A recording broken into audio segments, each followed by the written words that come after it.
So, ayun po, dahil wala na naman tayong magawa, kakascroll ko po sa Facebook, may nakita kong post. Sabi, wala daw pasok. Pero syempre po, di kami kasama ng kapatid ko dyan dahil di naman na kami nag-aaral. Pero tingnan natin reaction niya kapag ginising ko siya at sinabing walang pasok.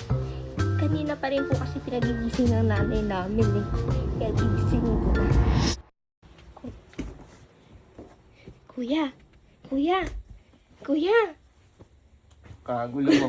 Kuya! Alam mo na may balita? Ha? Kuya! Anong balita ba? Bumangon ka dyan, papakita ko sa'yo. Dalian mo. Ano nun? Sige na, papakita ko yung balita. Mahuli ka. Ano Tara na, tutulog-tulog kasi eh. Tara, bumangon ka dyan, papakita ko. Kay Jiggy naman, ano naman? Tara na.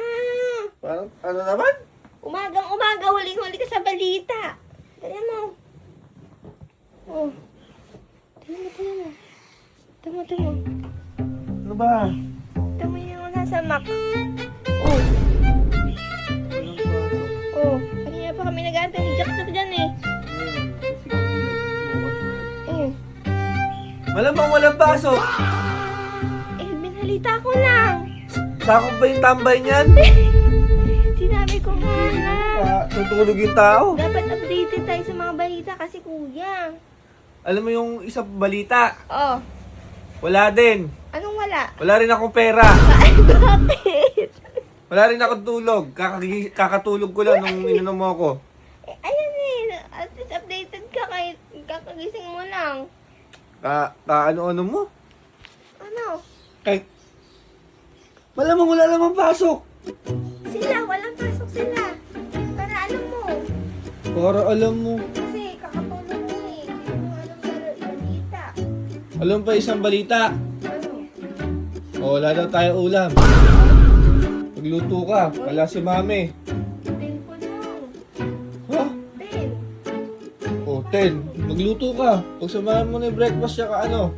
Eh, katulog ka na Sabi lang. ko. Hindi na tayo kumakain. Walang pasok. Malita eh, mali. Sinasadya mo ka mo yun. Hindi. Kasi dati excited tayo pag walang pasok eh. No. Lagi nang walang pasok eh. Ikaw pala lagi walang pasok na. Eh, mali. Sige, matulog ka na ulit doon. Kagulo mo. Ikaw ang magulo. Ay, Tutulog yung tao eh. ikaw magulo. Sige na, kaingay mo kuya. Ako pa maingay ngayon. Oo. Magulo mo, nagla-laptop ako busy. Bok, alam mo isang balita pa? Ano? Suspended daw ah. Alin? Ha? Hindi mo nabalitaan? Yung? Suspended daw. Alin ba? Suspended daw yung allowance mo sa akin. Gagaling mo kasi. Wala kang allowance. Manigas ka dyan. Napaka naman ng biro mo na yan. Napaka ano. Biglang balik ka. Sa pang-announcement, Oh. wala din daw ulit. Ano na naman? Wala nang Ha? natira. Na? Wala pa ako ligo. Pati si Jack ano? Asim. Oh. Asim. Asim. Okay na yung walang ligo pero yung yung allowance. Wala man. Balik mo. Wala kang pang ukay, wala kang pang Watson. Bahala ka. Hindi pwede. Pwede, Naminis ko gagaling na yung Watson. Ala si mami, wala kang pagsusumbong. Ang tagal na nung vlog natin sa Watson. Talaga? Last year pa. Last na talaga yun. Last na yun, wala nang next. Last year pa yun. Kala mo ah. Galingan mo naman. Magpa-prank ka na lang. Walang pasok pa.